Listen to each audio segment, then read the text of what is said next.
গণভোট 2026 সংসদ নির্বাচন। দেশের চাবি আপনার হাতে।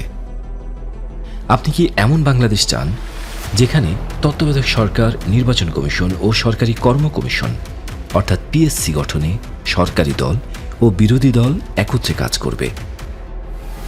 আপনি কি এমন বাংলাদেশ চান যেখানে সরকারি দল ইচ্ছে মতো সংবিধান সংশোধন করতে পারবে না?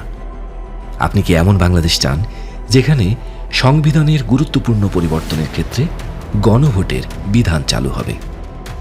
আপনি কি চান বিরোধী দল থেকে ডেপুটি স্পিকার এবং গুরুত্বপূর্ণ সংসদীয় কমিটি সমূহের সভাপতি নির্বাচিত হবেন?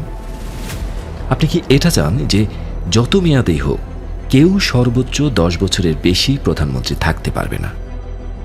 আপনি কি চান সংসদে নারীর প্রতিনিধিত্ব পর্যায়ক্রমে বাড়বে? আপনি কি এটা চান যে ক্ষমতায় ভারসাম্য প্রতিষ্ঠার জন্য পার্লামেন্টে একটি উচ্চকক্ষ গঠিত হবে? আপনি কি চান দেশের বিচার ব্যবস্থা স্বাধীনভাবে কাজ করবে? আপনি কি চান আপনার মৌলিক অধিকারের সংখ্যা বাড়বে, যেমন ইন্টারনেট সেবা কখনোই বন্ধ করা যাবে না?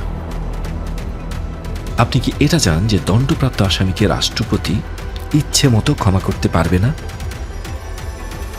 আপনি কি চান রাষ্ট্রপতি ও প্রধানমন্ত্রীর ক্ষমতার মধ্যে ভারসাম্য থাকবে? আপনি কি চান রাষ্ট্রভাষা বাংলার মর্যাদার পাশাপাশি অন্যান্য জাতিগোষ্ঠীর ভাষারও সাংবিধানিক স্বীকৃতি পাবে?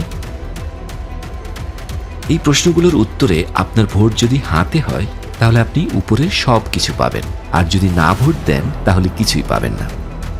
মনে রাখবেন, পরিবর্তনের চাবি এবার আপনারই হাতে।